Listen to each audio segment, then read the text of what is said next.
Welcome back, Bigfooters, Squatchers. That's right, it's the Squatchers Lounge podcast, coming to you live right here via YouTube tonight with our special guest, Mr. Lance Winsor. A show a year in the making. That's right, we tried to have the Superfan edition with Lance last year, and it just didn't work out. But this year, I have brought him along for you guys to hear tonight the stories, the Northern Ontario area of Canada. Mr. Lance Winsor is with us. Thank you so much for being here tonight, sir. Say hello. Hi, how are you? There you go. Lance is having a little bit of a bucket of nerves going on, but we're going to ignore all that, and we're going to have us a little conversation. Why don't you tell us a little bit about yourself there, Lance, and basically what got you, what was your first introduction into the Bigfoot world? Well, my very first introduction was pretty much when I was a kid, finding all the books in the public school about Loch Ness monsters, and then finding Bigfoot and whatnot, and that's where it pretty much first started for me. And then when I was 19, that's when I kind of had my encounter by accident. Well, yeah, totally by accident. That's what happens to most of us. We're shocked into believing that they're out there because all of a sudden there's one directly in front of us. I started out very much the same way, reading all the books that I could get my hands on back in the day of, mythical monsters and cryptid monsters. Now, tell us about your chance encounter when you were 19. Yeah, when I was 19, it was, when I look back on it, I should have realized something was up, because we had two Bouvier dogs. One was about 80 pounds, the other one was about 100 pounds. They were our guard dogs, because we had 10 acres of land, and they just, roamed around the property. And about 10 o'clock at night, I had opened the door to go out, and for some reason the dogs wanted to come in. And that's never happened. But I didn't think of it at the time, so I just let the dogs in. And then as I walk around the corner to the front of my house, that's when I noticed something just behind the fence that we had for some geese next to the pond. And I could see something black, and at first I thought it was someone trying to break into the house. So like an idiot, I go walking right up to it, and I got within, I don't know, maybe 15 feet of the fence line, and then all of a sudden it stood up. And that's when I realized this was not a person. Twarn't no bear. No, it was not. It was at least 2 feet taller than me, and at least 3 feet wide. Well, for an idea of how tall it was, how tall are you? 6 feet. I'm just under 6 feet, 5'11", 6 foot. So there you have it. I mean, if it gives you the impression that it's 2 feet taller than you are, that would be about an 8-foot animal. Yeah, it was quite the size. I still remember it all in my head like it was yesterday. I put both my hands up in the air like I was no threat. And as soon as I did that, it jumped across the pond that was there like it was nothing. In one jump, just boing. It turned around, it looked back at me again, and then it jumped again into the bushes, and then let out this horrendous scream. And it was the most nerve-wracking scream I've ever heard in my life. I've never heard anything since like that scream that night. And I went running into the house to get my dogs to protect my ass. Pardon my language. Pardon my language. No, yeah. The dogs wanted. I opened up the door. I said, "Bear, Samson, come on, let's go." And they both looked at me and they turned around and went back inside. They want absolutely nothing to do with it, and that's when the hair stood up on the back of my neck. Everything started clicking from even when I was a kid, the books I read, and I was thinking, that's just what I saw. And that's what my family, some family members saw 2 2 years prior. They were having a bonfire, and they saw a black shadow coming across the field at the back of the house. They went to jump in their truck to go chase it, but by the time they jumped in the truck, it was gone. Yeah, but they always called it the old man that lived in the forest. He would walk out of the bush from time to time, and I was like, that's no old man. How can an old man walk that fast? Right. I mean, that's one of the attributes that a lot of people that have firsthand accounts talk about is how fast these creatures actually are capable of moving.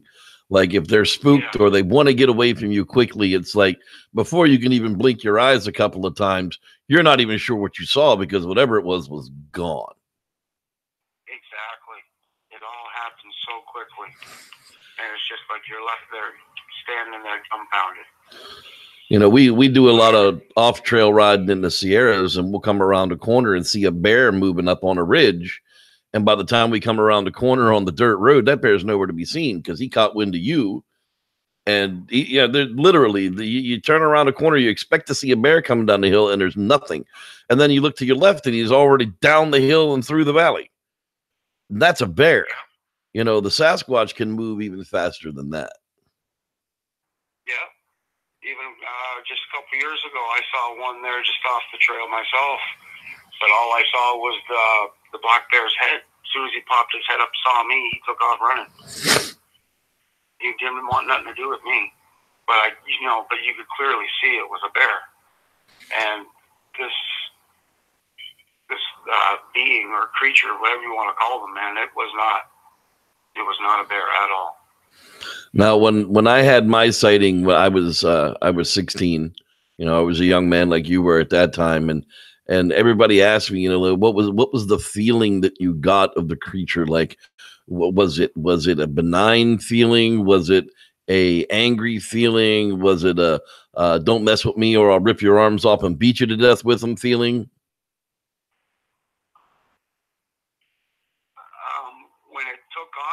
When it finally took off, it made the scream.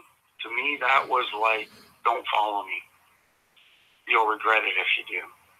Like it was that kind of a warning type deal. That's how I took it as. Well, that's kind of the feeling that I had with mine too. And it didn't even look at me. Like it didn't even know exactly where I was. I'm sure it was aware that there was human in the area, but it never actually locked eyes with me and realized that I was there.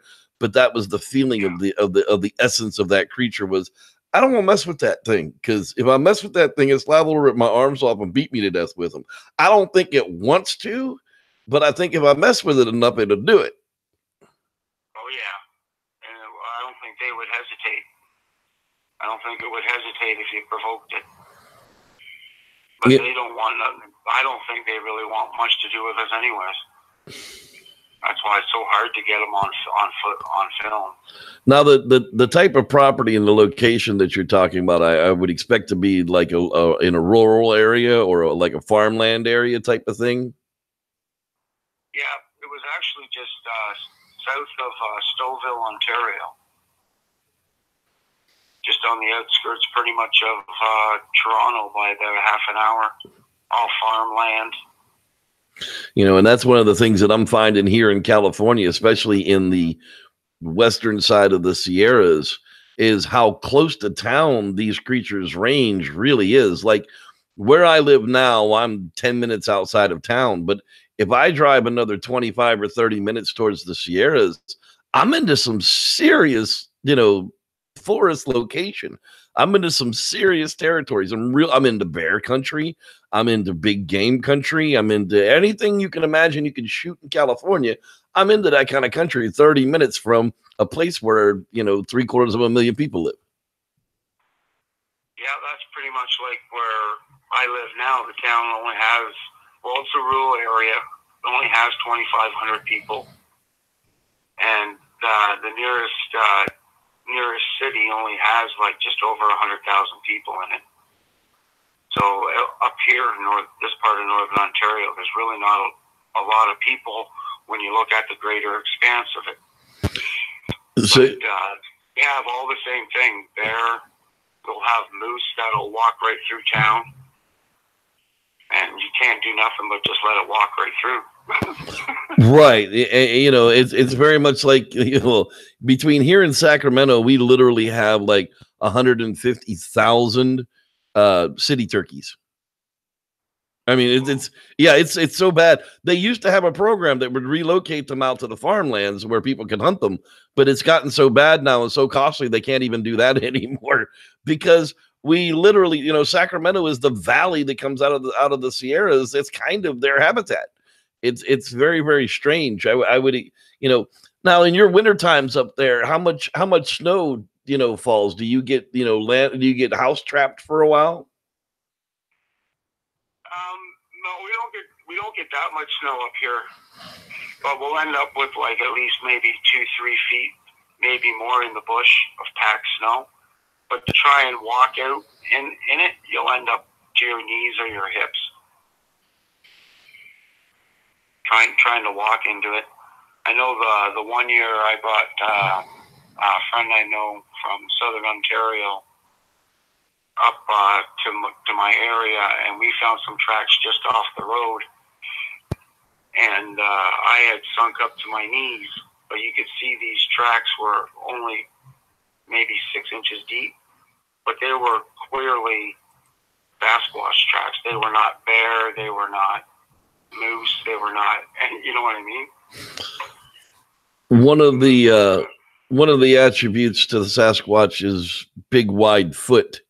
You know, they say that you know, in most likely Bigfoot tracks, they are half as wide as they are long. So if a track is 19 inches long, it's very going to be, you know, 9.5 inches wide, and the weight displacement per square inch on a foot that big would allow them to move through deeper snow areas, much like the snowshoe hare is able to move over like a jackrabbit. You know, a jackrabbit kind of sinks into the snow when they're around it, but a snowshoe hare can kind of float over the top of it because of the weight displacement over those great big paws. They say that the same type of thing goes on with the Sasquatch print, you know, with the Sasquatch tracks, with the size of their feet and the flexibility of their foot. Even with that, though, like where Gimlin was taking the video down in Bluff Creek, Gimlin tried to reproduce the depth at which Patty's foot was on the ground. And even though her foot was dispersed as wide as it was, he still wasn't even capable of sinking in as deep into the sand as she was, which showed the kind of weight that there was dispersed over those type of feet. You know, and see, here in the Sierras, we always thought they just kind of dug in for the wintertime, but we're talking 10, 15, 20 feet of snow in some of these pass areas. And I just don't even see, you know, there's no food at that elevation in that time of year. They would have to move to a much lower location below a snow line where there would actually be food to eat. Is there still food in your types of areas up there in the winter? Yeah, actually, so far with my experience, just looking around here, like we have our, you know, the common animals that you have, like the bears hibernate, so you don't even see them. But the moose, elk, deer, mule deer, wolves, we have a lot of those little buggers. They're all here all year round. And from what I have out of my experiences, they don't leave. I think they may hibernate when, well, I don't even call it hibernate. I think they may just shack up somewhere when it gets too cold. Because there'll be some times up here, it'll get to -40, -35. Yeah, that's going to be extremely, extremely cold. Hey, let's take us a break here. I've got a brand new Quasi Theory from the Dean Cooper himself, and I see that he has arrived from the Bonsai Club. So if you will just stand by with me here, Lance, we will get this played for the audience, and I will let you know as soon as this wraps up. No problem. All right, everybody. It is Quasi Theories from a Quasi Scientist time. So enjoy this brand new Quasi from the mind of Mr. Is it ever going to share? Oh, please don't crash. Please don't crash. I think we just crashed. We did. It's okay. Just chill a minute.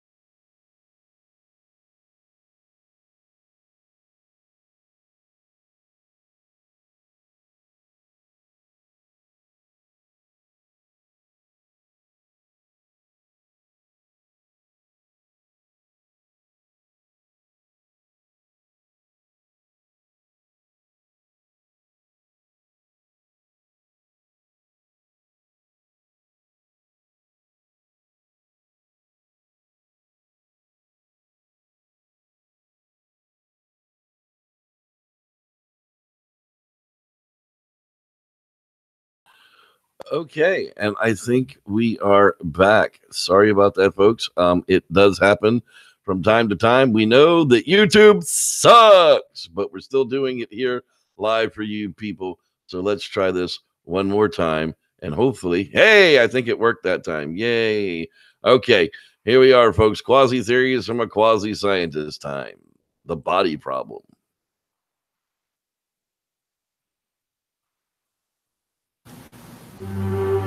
And now, Quasi Theories from a Quasi Scientist with your host, Dean Cooper. The three-body problem. No, not the old three-body problem of Newton's half-assed mechanics. Kepler solved that way before Newton bloviated on the subject, and he didn't need no theory of gravity either. Nope, I mean the three-body problem in Christian metaphysics, which is largely ignored by most of Christianity. The three bodies, which St. Paul in English called the body, the soul, and the spirit. Now in the Greek koine, the version of Greek that was the actual language of most of the Roman Empire, from which we get the word coin, and in which the whole of the New Testament was written, those bodies are called sarke, psyche, and pneuma. Sarke, as in sarcophagus, means flesh. Psyche, as in psychology, is the soul. And pneuma, as in pneumatic and pneumonia, is the breath of God. Underlying these terms is a view of the universe and of man that is left out of most of modern Christianity. Paul took these terms from the ancient Mediterranean mystery cults and the metaphysics taught in the mystery schools. Those schools included Plato's Academy and the older Pythagorean communities. Yes, that Pythagoras. Good old a squared plus b squared equals c squared Pythagoras. The Pythagoras who wore white robes and a golden crown, whose disciples said could walk on water, heal the sick, raise the dead, and calm the ocean's waves. I'm throwing all this at you just to tantalize you, much as Tantalus was tantalized in Tartarus. Now back to the three bodies. The way these three bodies are ordered is backwards. The pneuma, the spirit, is the cause of the psyche, the soul, which is the cause of the sarke, the body. Most of us know what the body is and do not distinguish between soul and spirit. You gotta be more discerning. I'll now go a bit Hindu on you all, even sound a bit New Agey. If the spirit, which also actually means breath like inspire and expire, is from God, do you think that it just pops right into a body? From, in the Hindu point of view, the ocean of all consciousness, all loving bliss, of which our spirit is a spark, in which, as Paul said, we live and move and have our being, from there, smack into something as gross as a physical body? No, there must be a subtler interface, more particularized than pure spirit, but not as dense as this world of bodies and senses. Therefore, the soul. But where does the soul exist? In the astral world is the New Age response. The soul is the astral body. Hindu metaphysics breaks the whole thing down in greater detail, as did the Greek mystery schools. But, like unto the pagan temples, built in the countryside in sacred groves, only to be smashed by the church, the profound metaphysics of antiquity was stomped down by Christian theologians. Then we had the Dark Age. You know, looking at what is on TV, on the internet, I'm afraid we're now heading into not a dark age, but a dork age. You may read the text of this on my blog at bydean.com. That's BHAIDIN.com. Bydean.com. There you go. That's where you can go and find the text of that blog. That's right. Wow. Deep thoughts with Jack Handy. All right. We are back with Mr. Lance Winsor, Northern Ontario, Canada. Thank you, sir. So talk to me about what you're doing recently. You know, what do you have going on in the Great White North? Well, just this past summer there, I invited a few people to the area that I've been, I don't know, I guess you call it researching, which is kind of cliche. I'm just checking out. Investigating is what I call it. People call it researching. Diane Fossey, and she researched. Those Ian Redmond, he researches. He lives the life of a researcher. We investigate crap. You know, be an investigator. Don't worry about being a researcher. Investigate the crap out of it. Anyhow, sorry, one of my pet peeves about the Bigfoot world. Nobody's a researcher in the Bigfoot world besides maybe people like Adam Davies, and he is not even a researcher. He investigates. So nobody's really a researcher for any of this. Yeah, no, I'm just curious. But anyways, I brought the three people to my area, and they, the one gentleman decided, let's go there at about 11:30 at night. So I said, okay, this will be cool. Well, I wasn't thinking that at the time, but I was thinking up till this point that maybe I was just crazy for what I had already seen in that area. And we didn't even get down the trail 20 minutes. And then a boulder got thrown into the pond right across from us. And as soon as it happened, I immediately let out some profanity. They looked at me like, what'd you hear? And I said, you didn't hear that? And as soon as I said that and stopped talking, boom, it happened again. Another boulder got thrown into the pond. And then the wood knock started. And then that's when I call him the lead investigator of Ontario Wildlife Field Research. Said, let's go up on top of the hill. And we went up on top of the hill there. They started doing wood knocking back and forth between us and them. At the same time, they were still throwing rocks and boulders into the pond, making splashing noises and that. And while that was going on, I was like 10 feet behind them, just listening to what was going on, finally feeling vindicated that I wasn't the only one experiencing this. And at the same time, I had my back to them because I was thinking they might double back on us. But this activity went on for about a good 45 minutes. And then all of a sudden, it just went dead silent. So we decided to pack up and leave. We got maybe 100 meters down the trail, and then it started up again. And that's when I said to the guys, maybe I should do one of my calls. And I said, no, that's probably stupid. And they were like, no, do it. See what happens. So I did. And as soon as I did, all the rock throwing, all that stuff just finally quit, stopped, went dead silent. We all turned our flashlights on, kept them on full blast because the forest was just dead quiet.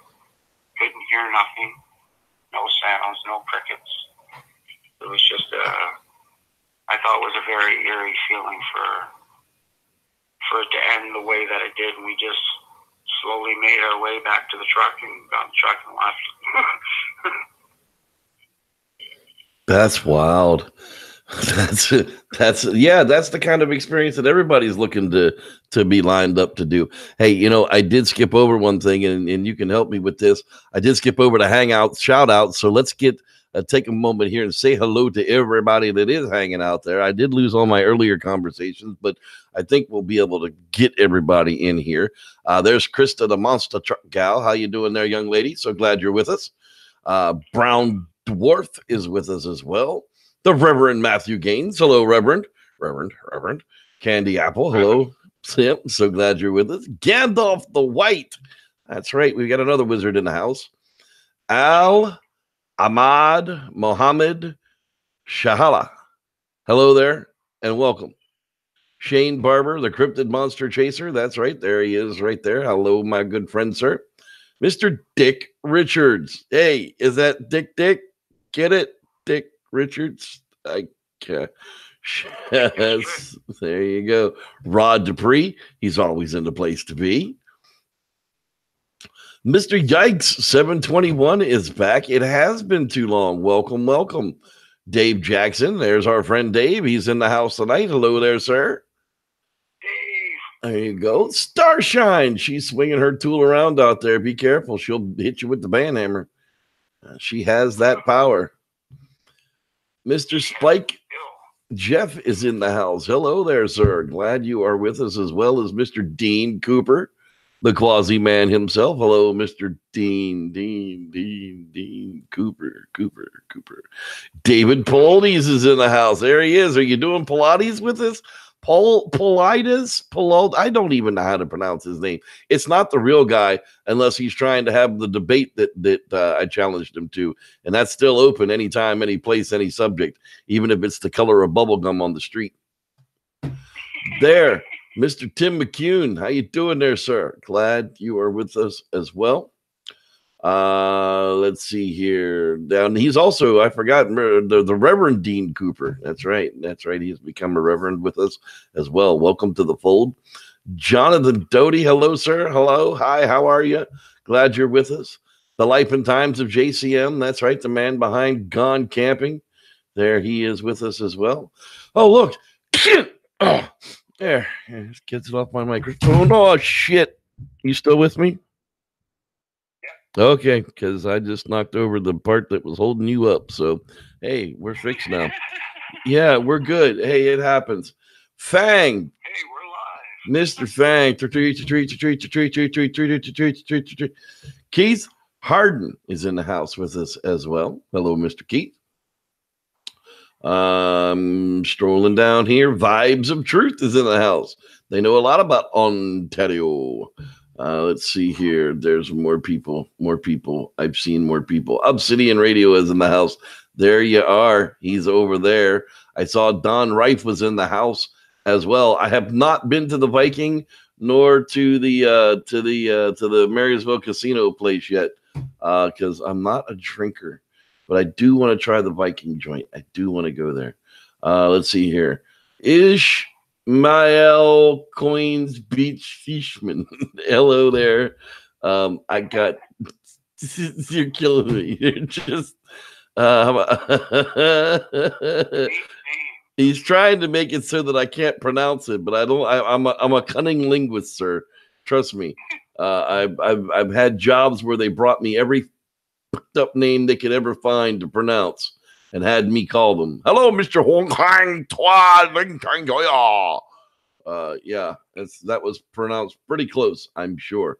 There is Joshua Salazar. That's the best I'm gonna get for you, man. Sorry. If I butchered it, you'll have to phonetically spell it out in there for me so I know how to say it next time. But hi, how are you? So glad you're with us. Karen Robb, there you is. She is there. That makes everything fantastic. Oh my God, they are two different people. I thought for sure Al Ahmad Mohammed Sahala was the same person as Ishmael Coins Fishman, but they are not. They are indeed two different people. Holy crap. I love you guys. You guys are just fantastic. All right.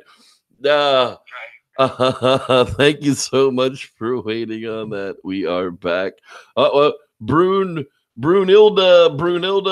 Bermudez. Hello there. So glad. Bruni, that's mine. Okay, we are glad. I hope I didn't miss anybody else. If I did, put it in all capitals. You missed me, and I'll get back to you. All right. So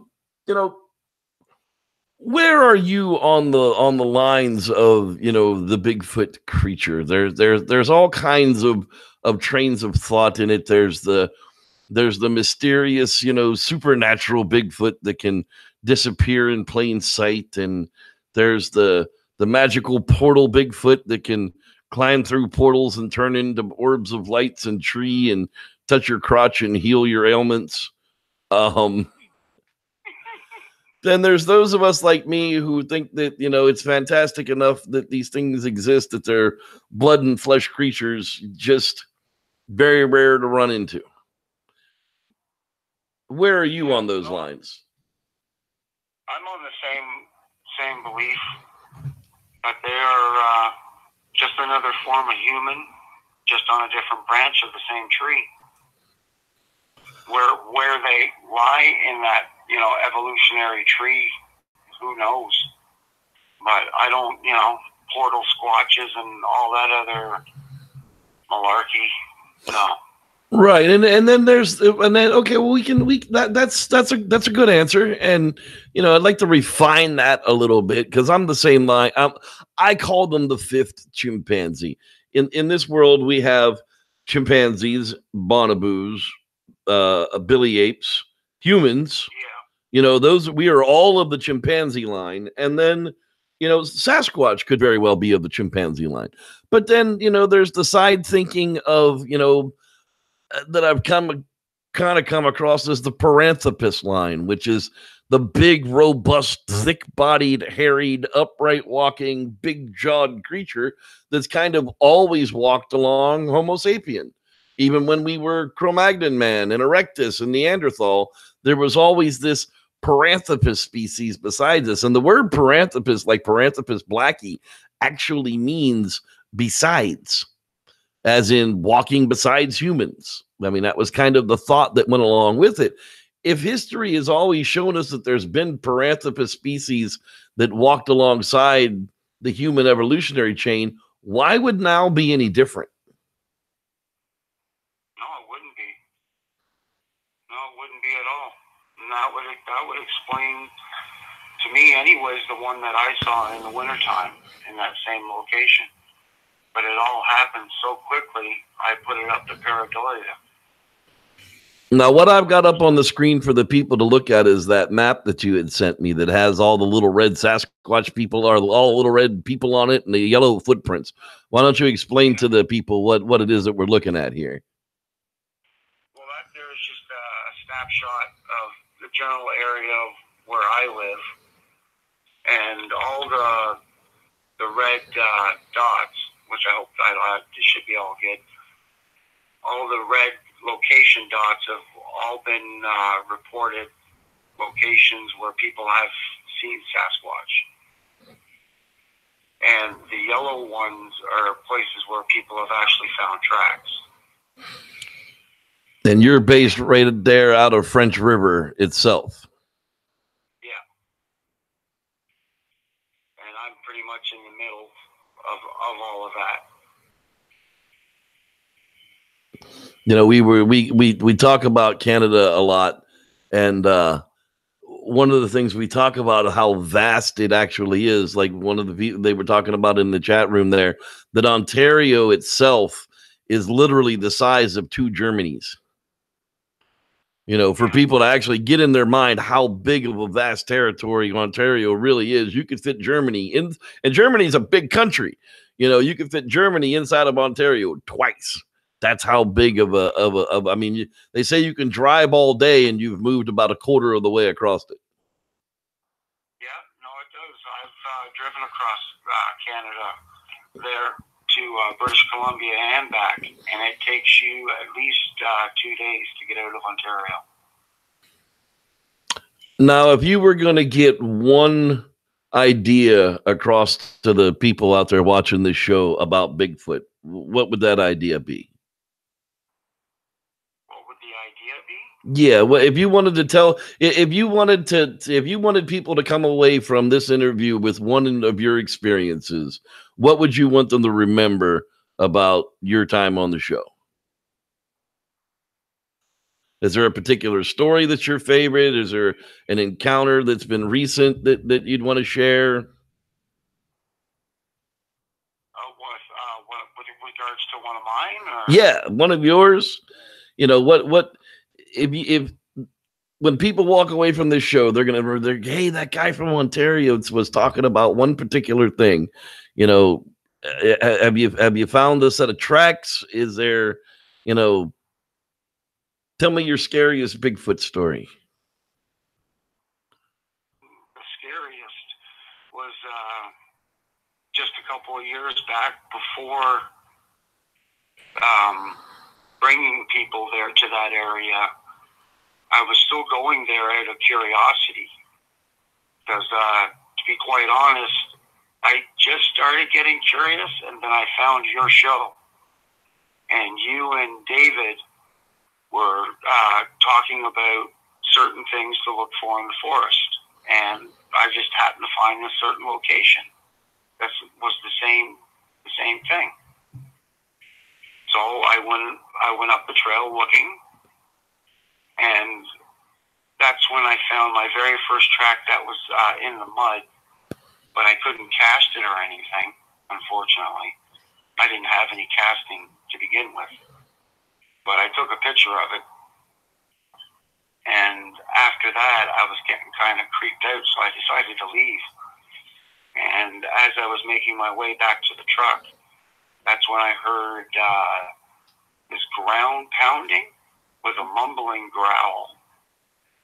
It went off within 20 feet of me.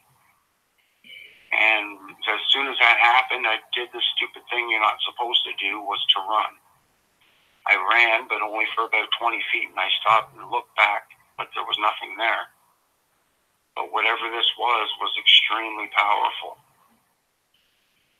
The ground pounding, it shook the ground. I've never felt anything like that since. That's pretty. And I just went.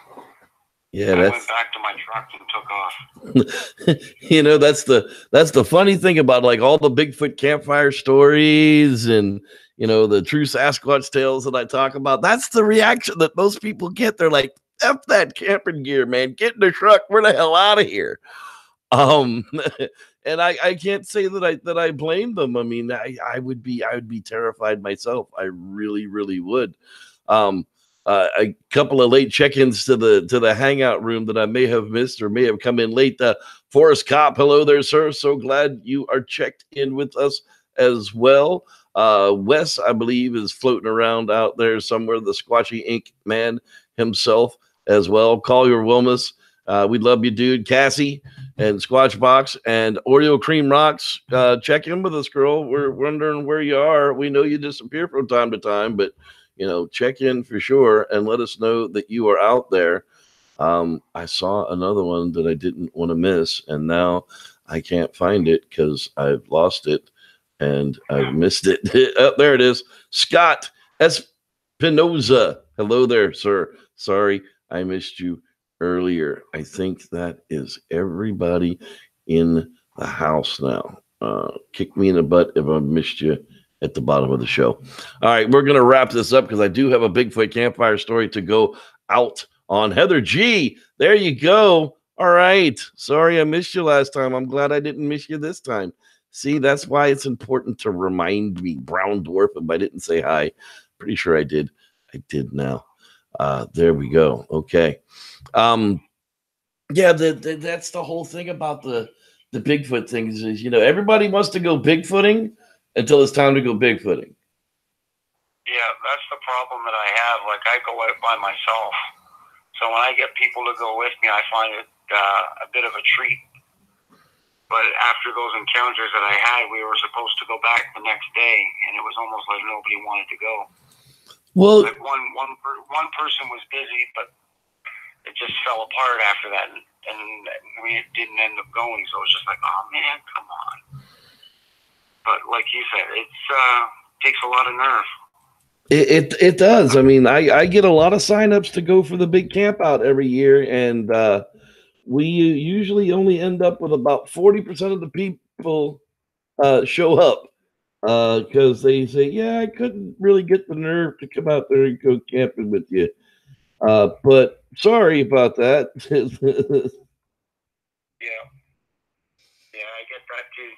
Now, do you go out and camp in the wild yourself, or on your own? Out here, like I've camped out with another person, but as far as camping out up in that area at night, I don't think I would trust them myself. I haven't built up enough just test fortitude. You know what I mean? I do. I do know. I've done a lot of solo stuff in Florida on my own for a lot of years, and it gets pretty hair raising after a while. You don't you try to talk people into just going camping. You don't tell them what you're actually doing. You're like, hey, let's go fishing this weekend. I got a place we can go camping, and you don't really tell them what you're doing. You're just out there using them for bait. Yeah, really. I just got to outrun you. That's right. I don't have to outrun the Sasquatch. I just have to outrun you. I think, my friend Lance, that's where we're going to leave it, man. I think that's an excellent interview. I'm so glad you were able to join us tonight, man. It's been great to hang out with you. If you hang tight with me here just a moment, I do have to wrap up the show. I've got a Bigfoot campfire story to play, and I will message you on Facebook here in just a few moments. All right. Thank you so much for being here, Mr. Lance Winsor. Yay!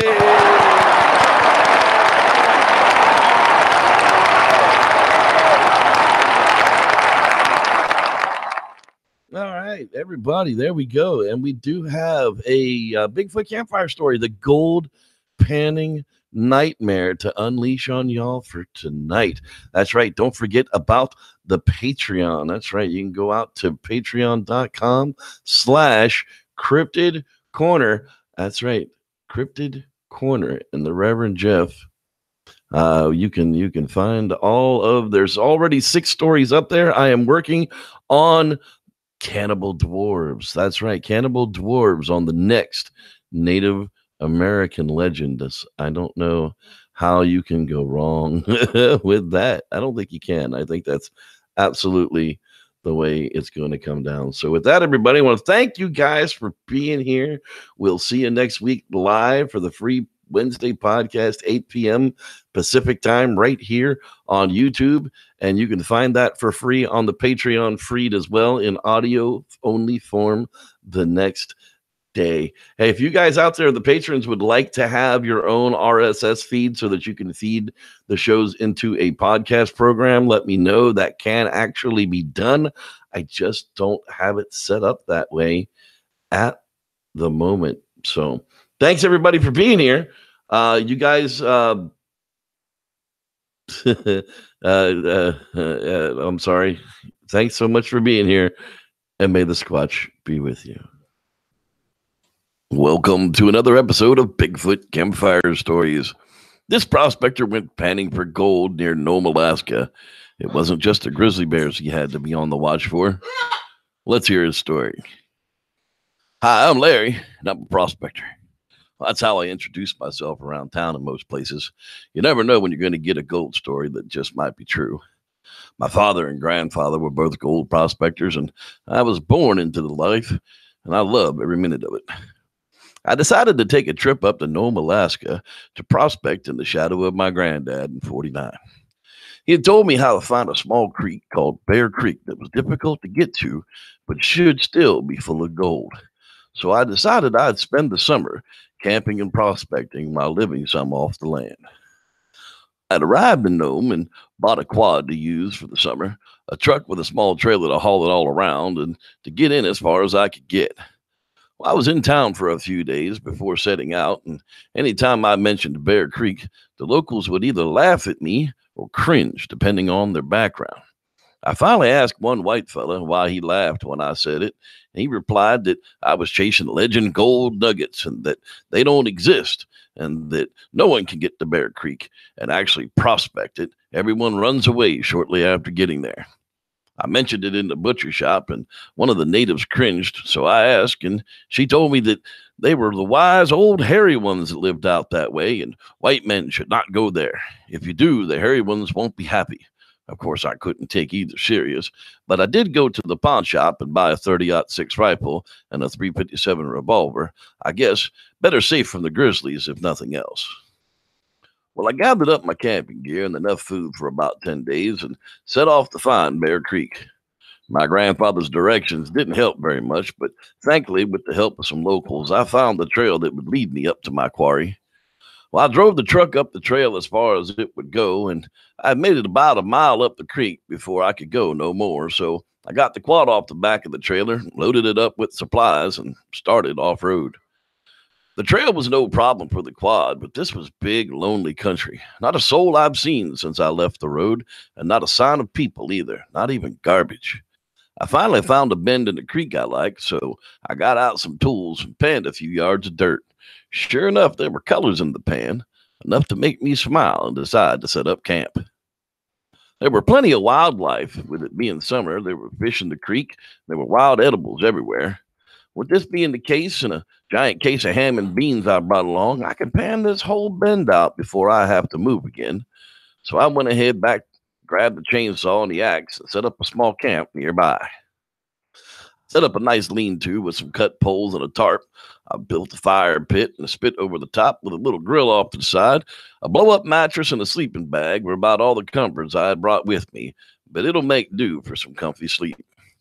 I gathered up a bunch of firewood and I set it to cure near the pit, and I grabbed the quad and went back to the stream to catch some fish and run a few more yards of river. A couple of small cutthroats were enough for me to eat tonight, so I set the basket in the creek to cool and went back to gold panning. Well, the night came very late as I forgot it was nearly eternal day here in the north, and around 11 p.m. I noticed how late it had actually gotten, so I went back to camp with my fish. I gutted the fish and roasted them over the fire. The smell was amazing. The drips just sizzled in the fire as they hit, and I was eating good tonight. I cleaned up after dinner and turned in about 1 a.m. for some sleep.